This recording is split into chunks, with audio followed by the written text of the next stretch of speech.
The following videos were designed for the American Lifeguard Association to give individuals the knowledge and skills needed to become a certified lifeguard.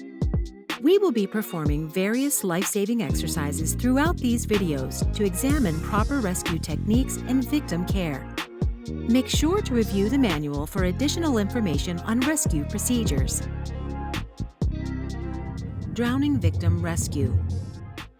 Once you've entered the water, approach the victim from behind using the modified front crawl or modified breaststroke. Secure the victim by placing your arms in a hooking motion under the victim's armpits. Position the victim on the rescue tube by slightly leaning their upper body onto the tube for flotation. Make sure to secure the victim by grasping onto their shoulders. Using strong circular kicking motions, move the victim to safety. It may take a second to gain momentum before you start moving with the victim. If the victim is conscious, make sure to communicate to them that you are the lifeguard and you're there to help. As you reach the edge, do a spinning rotation so that the secondary lifeguard may assist in assessing the victim's condition. Unresponsive victim rescue.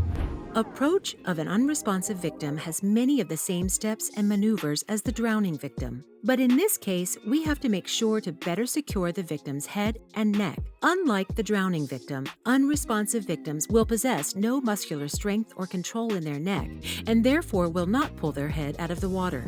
In securing an unresponsive victim, approach from the side and slightly lean the victim's head backwards to one side so that it may rest on the opposite side of the lifeguard.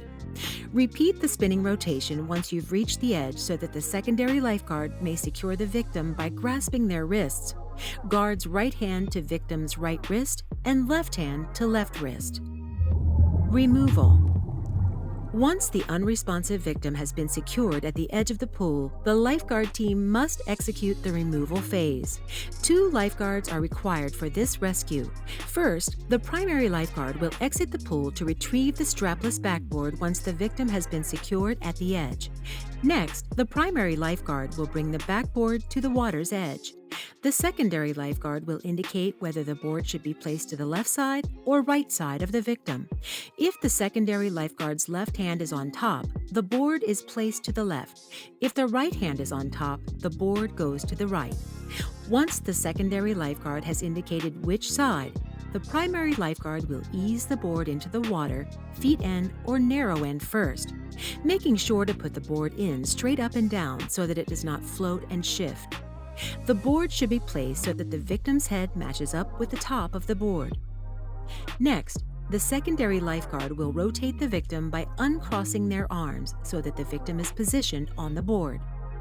The lifeguard on the left side of the board will grab the left arm and left side holder, and the lifeguard on the right will grab the right arm and the right side holder. Once both lifeguards have indicated that they have secured the victim, slowly ease them out about a foot to make sure they are securely on the board. Once the victim's body drops on the board, slowly remove them from the water. Initial assessment. Once an unresponsive victim has been removed from the water, an initial assessment of their condition must be conducted. Lifeguards must check the airway, breathing, and circulation of the victim, giving specific care such as rescue breathing or CPR as needed. Remember to always use protective barriers such as latex gloves and breathing barriers. Escapes. If a lifeguard finds him or herself in a situation where a victim has grabbed onto them for flotation, it is important to stay calm. If possible, give the victim the rescue tube and tow them to the nearest edge or shallow area. If it's not possible to simply give them the rescue tube and they're actively latched on, follow these escape steps. Step 1. Take a deep breath and submerge underwater. Often, once air is taken out of the equation, the victim will quickly let go and return to the surface. If this does not occur, grab closest to the victim's elbows as possible and try and force them up and over your head. Step 2. Swim a safe distance from the victim, regain your rescue tube, and reassess the situation. If it's possible to simply use a tube extension, do so and tow the victim to the edge. If this is not possible, retry the rescue, always coming from behind the victim and reassuring them verbally when possible. If the victim has latched on to another patron, multiple lifeguards should be used for the rescue. Simply secure the larger of the two victims and with assistance, tow them to safety.